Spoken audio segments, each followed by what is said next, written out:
Good evening, everybody, and welcome to Why Are You an Entrepreneur? The Trials and Triumphs. I'm Maureen Edwards, the founder of 8 Simple Steps. And if you're tuning in for the first time, I'm going to share with you why we do this. If you're back for another episode, you know that this is a weekly series where I bring you rock star entrepreneurs every single week so they can showcase how they are making things moving, shaking, happening, and they get to give you some words of wisdom if you are an entrepreneur, starting your own business, building your own business, and even scaling it.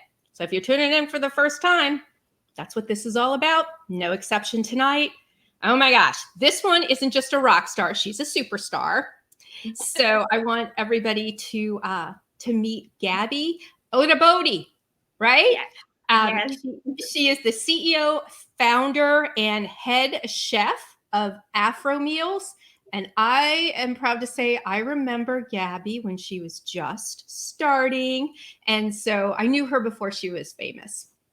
So I'm gonna pat myself on the back. So welcome, Gabi. I can't wait to dive into this amazing journey of being an entrepreneur and growing your business at the scale that you have done in a very short period of time, really. Yeah. So I think people are going to be anxious to hear how you have done this. So my first question always is, why are you an entrepreneur? Why did you pursue this? Because I know you had a different background before diving into this. So can you share with everybody, why you're here as an entrepreneur? Yes, I'm here because of the fact, being an entrepreneur, sometimes people say that, it's so that you don't have to do a 9 to 5, right? But you actually do longer than that. But the caveat to that is that it's on your own time and your own terms. That's one thing I love about it. I was just sharing with you why I decided to become a full-time entrepreneur. And as a woman, for me personally, when I started giving birth, I wasn't comfortable leaving my kids to go and pursue a 9 to 5 where I didn't get to see them grow and all of that. So that's one thing that led me to become an entrepreneur. Prior to that, I had no interest in being an entrepreneur because I'm like, oh, I don't want that life. I want the 9 to 5 life. But again, once I gave birth, I realized that I'd rather have my own schedule, even if I'm working at night while everyone is sleeping. It's better because during the day, I get to spend time with my kids. That is very common. A lot of moms make this decision to say, I want more life balance. I want life on my own terms. Yeah. And so this is a very common way to enter into that. And so, what was the greatest challenge, though, to go from that 9 to 5 and now all of a sudden you're thrown into having to do everything without maybe an income coming in right away? So yeah, how did that go? That was the greatest challenge, but I'm just so grateful. As per the business, I am the co-founder. My husband is the other co-founder. So, and that's because like we are such a team. Nothing is done. He literally was the one who dragged me to your office, who set up the time for me to meet up with you because then I didn't know anything.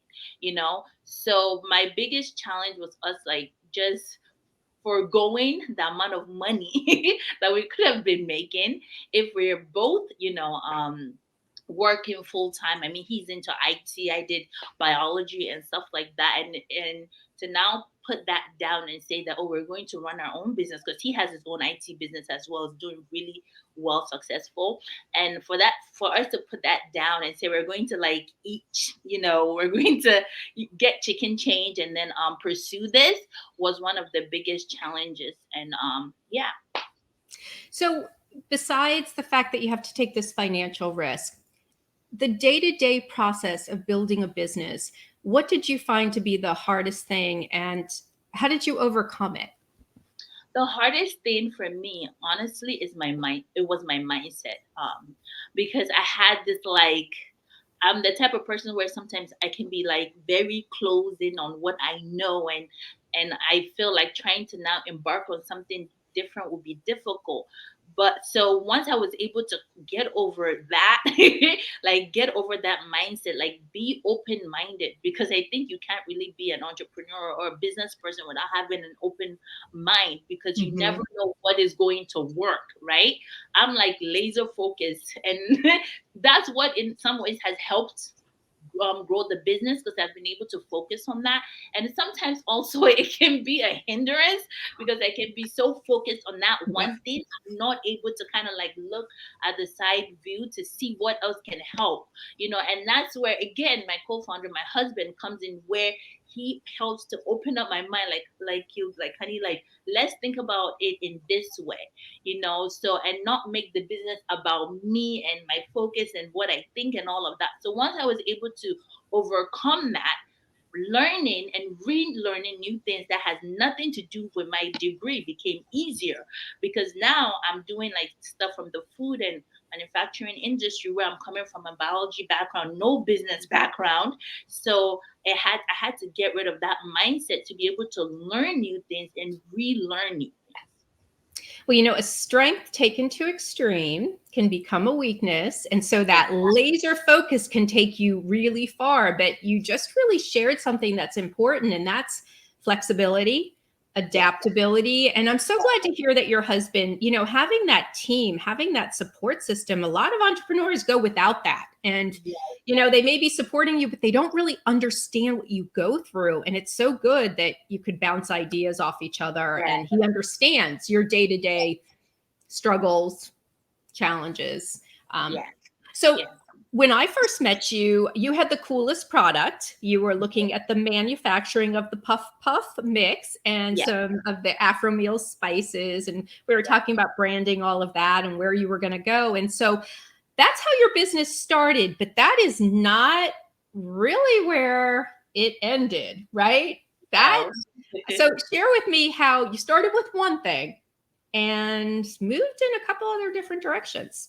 Yeah, so like you said, we started with the puff puff mix, and at the time that my husband brought me to your office, we're looking for how to scale the puff puff mix, because we got so many different like I guess hype about it, because then there was nothing available in that. So we wrote even a patent for it and stuff like that. So again, when we moved here, no, even before we moved there, I was doing a side hustle while doing my master's, where I was catering.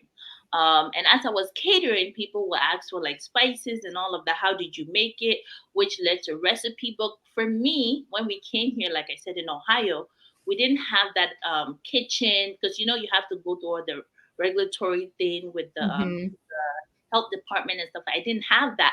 One thing about me is that if I feel like there's a blockage in one area, I try to look for another area, another space, and not be stuck at that place. So if I didn't choose to start posting on Instagram and doing the recipe book and all of that, I would be stuck still trying to find a way to push the puff puff mix and then not be doing anything until that happens. So I like to always look for other ways to get the job done and not stay just fixed on one way. So let's do the puff puff mix. I'm gonna put the puff puff mix on hold right now. I'm still in food. Let me see how a recipe book can get me to another level. And then people want to learn how to cook. Let's see how I can teach them how to cook. It's still related to the puff puff mix, because that was created on the basis of making things easy. Let's teach people how to make easy recipes, easy. So that whole catchphrase of it being easy was still there, not just with the puff puff mix. And then a year later, when I now found a kitchen, I was like, okay, let's release the puff puff mix. By then, people have known my brand. They know who I am, because I used the recipe book and the food I was putting to push that. And then when I now got all the regulatory stuff in place, I brought up the puff puff mix. By then, I was teaching cooking classes. So everything just started working together. And I love that you said brand, because I think people have to understand that you stayed within brand. And I remember us talking about it, but I said, yes, a food product, but you got to stay within the food industry, and you excelled on that. And so it is so amazing to see this scaling aspect of things, because you saw other roads that you could go down. Exactly. And like other product lines, or product extensions, Exactly. And that's scaling. And so tell everybody how many people you have working for you now. So right now we have about like 10 people working for us. We're about to hire another person sometimes mid-May. We're hiring like an admin person, where the business is growing so much that like I just can't do admin, and we've been looking for an admin, and we finally found a good one. So we're excited about that. We're also hiring more chefs, more prep people, all of that stuff. So we have other chefs that are coming in to teach classes so that I won't have to be involved in doing that. So we have a lot more. We're growing every single day. I love it. Remember, everybody, these are rock star entrepreneurs. And so you've had a lot of successes, but I'd like to know if there's one particular success that really stands out in your mind with this business. I think one of my biggest success, I would say, starting our own cooking classes. I never thought it would be possible. Again, I started teaching cooking classes from other cooking schools that I reached out to. And it was through COVID that, they started cutting down how many chefs can come and teach. And I'm like, wow, like that means I'm going to be home. What am I going to be doing? I was like, okay, you know what? I'm going to start my own cooking class. Afromeals is going to start their own cooking class. And I didn't know it was going to be, I didn't even know that it will work. I started doing the advertising, pushing and all of that, and people started, I had corporate people reaching out to me. I'm like, okay, yes, I'm trying to, educate the world about African cooking, and it's important and how people need to know about it. People are going to like cooking classes that they make pasta, steak, and all of that. And we're in Ohio, where the culture bubble was not really there like that. So I'm like, would people be interested in it? And, fortunately enough, they were and they are. So people started reaching out to us by email, and then we started hosting classes for businesses, organization. People started reaching out for catering, and I'm still in shock that like me pivoting because of COVID, to start my own thing is actually working in our favor. Where now we have cooking class back to back to back to back to back, and it's been great. Yeah, I and absolutely love this. sorry, one last thing. That's what actually led me to be discovered by the Food Network, because through my cooking classes and everything we've been doing in Afromeals, they reached out. They wanted me to now start writing West African recipes and Caribbean recipes for them. Unbelievable. I love this story. Now, you said a couple things here. One, you had to pivot during COVID and you took the risk. So obviously that mindset part of you, isn't that funny how you didn't get in your ways there? I think you kind of conquered that. So, and you said you were doing businesses, and I know you've got some big businesses that have reached out to you. So share with everybody the clients that you have. Oh my goodness. Okay, so we've done Microsoft. We did Microsoft last month. We've done Procter and Gamble. We've done GE, General Electric. We've done Boy Scout. We've done Girl Scout. We've done. There's so many. We've done the bigger ones, the Fortune 500. We've done the local businesses. We've done Fifth Third Bank. I don't know if there's a Fifth Third Bank in Maryland, but there's one everywhere in Ohio. We've done University of Cincinnati. We've done Xavier. Like just all the businesses around. We've either had like cooking classes with them or catering. We've done Nordic Global, which is an IT firm, and that one we've done online several times. So these companies don't just reach out to us once. Several times every year, they come back for a cooking class, catering, whatever. We also did Accenture. So we've done so many that I don't even know. I can't say it all because I need to check. And, one thing we were talking about prior is that, you have the manufacturing of the spices and the puff mix that you started with, and you were talking about how this is like the perfect way to sell that, because you have like a captive audience who the seasoning is in the dish, right? Like they're using the seasonings in the cooking class. So what better way to buy it? It's like right there, right? Exactly. That's like brilliant. Yes, brilliant way to go.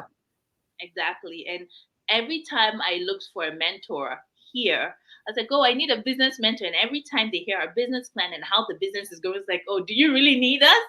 Because it's kind of like we've put things in place where like everything is feeding off of each other. You Yep. know, we don't worry about our product selling because it sells in the cooking classes. Whether it be corporate or just the public coming in, because we made sure that the food that we're cooking has all the different spices and even the puff puff mix present. So once people cook with it, or once people what do you call it, eat it, they are asking questions. Oh, where can I get this seasoning? And I was like, oh, we have them in Right Jungle here. Juice. Yeah, we have it right here. Or when you go to Jungle Gyms, we're also there. We're in some African grocery store. We're about to be in this store. You can find it online. So it's kind of like been feeding into each other. And I am going to say you will always need a coach, regardless at whatever Yes, stage you are in your company. And it just gets more and more complicated. And it's always yes, good to have a second set of eyes yes. And and people, solutions. Yep. yes, And people run who your have more. problems through, right? Exactly. People have more knowledge of, and that's why my husband dragged me to you in Maryland, because like he has benefited from growing his business by having mentors who made millions and billions and all of that. So Yep. that's why we constantly seek mentors to help us, to kind of guide us, those who have experienced that aspect of life. So yeah, mentors are important. And everybody out there, did you hear that? Like, you can't do this on your own. I mean, you just can't. It is so hard. So, really, at several points, whether it's the beginning all the way to the end and everything in the middle, you need to have support. So, I love the fact that you're saying this. I've kind of pulled it out of you just a little bit. So, can you give an idea of some of the marketing that you're doing? Some of the maybe the best practices that you're having out there?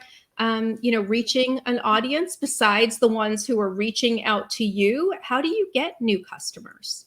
I think I wish my co-founder, my husband, was here, because he brings his IT. I'm so blessed to have an IT person as my co-founder, like especially in this AI generation where he's like, oh, how can we use AI to grow Afromeals? How can we use this to grow Afromeals? So it's kind of like he brings in that aspect of marketing and all of that. He's looking at what do you call it, marketing through Facebook, Instagram, Google. He's looking at how do we use Google AdWords to coin certain words for people to see it. He's looking at location. How can we use location to also draw your audience? What are your target market? Who are the people who are interested in cooking classes, catering, this and that? So he brings a lot to the table, where he's constantly doing like research on how, like, what he does for his business in terms of marketing is the same. I mean, well, food and IT are different, so he has to kind of like advertise them differently. So he looks into all that. Like he doesn't try to kick, and word of mouth too. He doesn't try to kick everything. So every time we're going for a cooking class or we're going for an event, he's like, "Where's your card? Where are your cards? Make sure that they are available. Be ready to hand them out during a cooking class. Hey, make sure people go to our Google to give us a rating, or he'll create like a barcode for people to scan." So having an IT person, or I guess having someone who has like that knowledge of IT, really, really helps to grow your business, because this is the generation that we're in. Everything is online, Yes. everything is IT. So you need someone, again, maybe a mentor in that aspect, also to kind of help you or to coach you to see how you can help to promote your business in Yeah. that way. Absolutely. And I find the majority of my clients did not grow up with an iPad in their crib. Like, right? Yeah. It's not necessarily as intuitive. So you've got to find people who can really take that to the next level, or else you're not going to get your brand out there. You're not Exactly. going to be able to grow. You're going to get a little bit of organic, but then you're going to hit the wall. And so you have a lot of repeat customers. And this is super important because people spend a lot of time prospecting. In fact, 98% of budgets out there are spent trying to get a new customer. But you have customers that keep coming back and back. Yeah. And so can you share how you're nurturing them to make sure you keep retaining them? Do you have a marketing strategy for them? Honestly, the marketing strategy that we have to do that is to treat your customers well. One thing that we also wanted to, and that's that simple, to treat your customers well. welcome them with and I'm talking from where I'm coming from, which is food and all of that hospitality. When people are doing anything relating food, hospitality has to be great. Customer service has to be awesome. I mean, they get to cook their own food. I don't, but like I'm not really stiff. I've had people come to my cooking class and I'm like, oh my gosh, you're so warm, you're so nice, you make me feel at home. You're not shouting at me for not cooking something well. And I'm like, no, we're here to learn, but we're also here to have fun and learn about, the culture and stuff like that. So I would say that it's not really, if you treat your customers well and you give them a great, what do you call it, a great experience, they will come back to you, and then that's number one, because we know that some of the things that we wanted to make part of our value is customer service, especially from coming from the African background. Customer service is one thing that we wanted to make sure we got it right. If we don't do something right, we come together as a team. Okay, how can we improve it?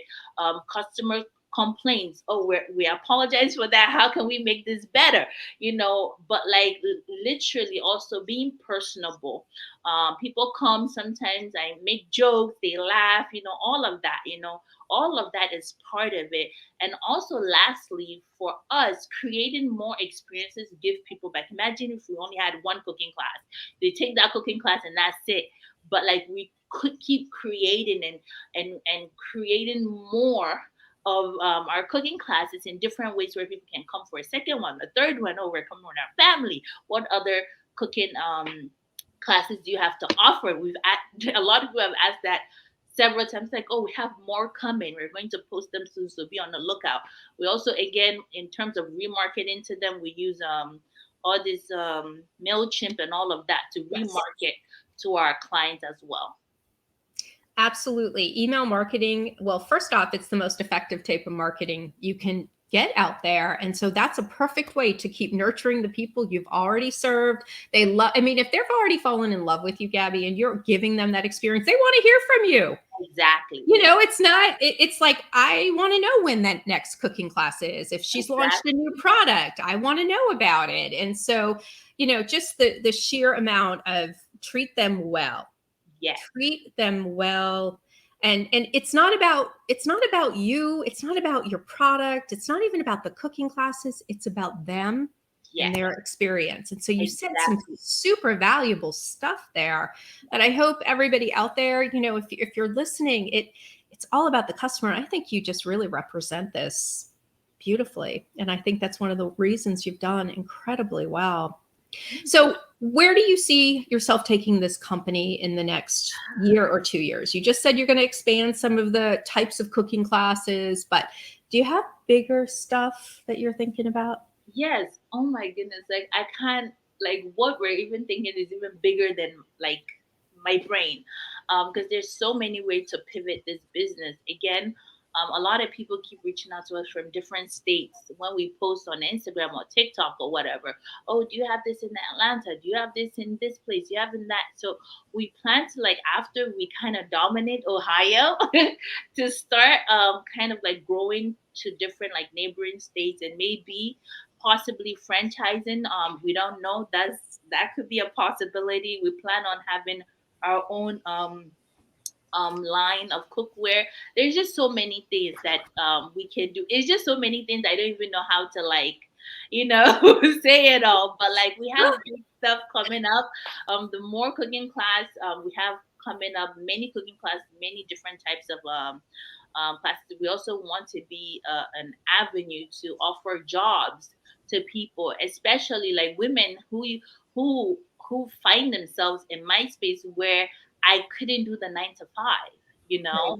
I could only do a certain amount of time when my kids are not, supposed to be in school or whatever, because most of our cooking classes in the evening. So that kind of helped moms who still want to work to come to work, because by then kids are like good from like morning to 6, so they're able to kind of like also function and feel like they're doing something. So yeah, to also give back by employing people who are looking for jobs and stuff like that. It's awesome. Absolutely awesome. So words of wisdom for an entrepreneur who is maybe been doing this a while and they just quite haven't been able to reach the level that all that stuff is floating in their head too, and they're so anxious. What advice would you give them?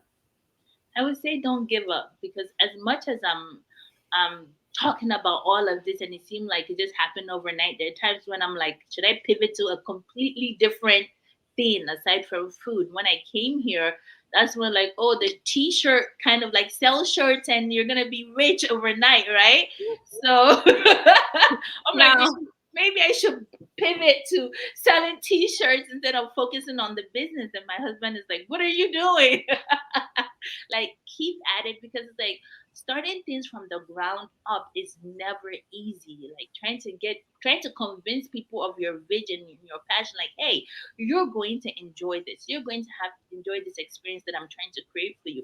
It's hard to communicate that. So I would just say, don't give up and don't quit, because like if you're building something great and something that can possibly become generational so that you can pass on to your children, or Mhm. even if your children don't want it, if you want to sell it to another company, it takes time, it takes effort, and it takes you having to learn and unlearn, having to go back, having time to like sit down and think. There are times where from like 10 p.m. to like 4 a.m. I'm up working while everyone is sleeping, you know? So it's kind of like you have to know that it's going to be hard. It's going to be difficult. You're not going to see that much money in your bank account when you start. But as long as you're passionate about it, keep going. And before you know it, you won't even recognize where you when you get there, you won't even recognize how you started. I love it. Yeah. So, Gabby, if people want to get a hold of you, if there's a company out here who would like to hire you for your services, maybe online, nationally, how do they reach out to you? So they can reach out to me at, well, you can go to afromeals.com. That's our website. Afromeals, that's AFROMEALS.com. Or you can email us at info@afromeals.com, or Chef Gabi at afromeals.com. Wonderful. And now they can purchase your products too on your website? Yes, yes. And if you need help with like IT related stuff too, we have Zitios there that you can reach out to them too as well. Awesome. Awesome. Gabby, I am so glad that you were here tonight. I'm so glad that we had the opportunity to catch up. You Yeah. know, I remember the Puff Puff mix. I remember making it. My daughter absolutely adored it. It is a fabulous product. So, everybody out there, you can still experience that African cuisine with Right. a really, really delicious product. So, I am so thrilled for you. I can't even tell you. This is your Thank you. true this is your true success story, where you start out with an idea, you go through a lot of ups and downs, you have to evolve, you got to pivot, but you don't give up. And so I'm thrilled for you. So, Yeah, and I also wanted to say before we left, I thank you again for being available. I remember the first time walking into that store building, and you were there, and you were so nice and sweet, and I brought my kid along with me, and it was like chaos. I'm like, I'm sorry, but you were just so understanding and patient, and you helped us, guide us. So it's like you're part of my story, and that's why like whenever you reach out to me, I'm like, sure, because you're very much part of my story. You kind of helped, like, not kind of, you helped us to kind of understand the business and understand what it is that we wanted to do. So I just want to say thank you. My husband says thank you too, and thank you for working with us. So I appreciate you. oh my gosh, Gabby, that's the best. Like, you totally warm my heart right now. You totally have made my night, my week, I think even my year. So I'm not going anywhere. I have a feeling I'm going to be back in your life somehow. Yes. I'm not quite sure, but Yeah. well, I want to say thank you to you. I know you're going to be back here to give everybody an update, possibly that franchise update, because that's what I had in my head too. But we can put that to the side, but don't ever give up that long range plan. So, all right, everybody, that concludes our 5 o'clock, our Thursday session. I just have absolutely loved having Gabby here, and I've absolutely loved for you to tune in and hear about these stories. And if you'd like to be a guest on my live show, please reach out to me. goldfish@8simplesteps.net, or you can reach me on any of these social media platforms. I want to hear your story because you do have a story to share, and I have an audience who needs to hear it. Give yourself the opportunity to get your brand out there and help others along the way. All right, everybody, I will see you next week. And thanks you again, Gabi. Thank you. All right, bye, everybody.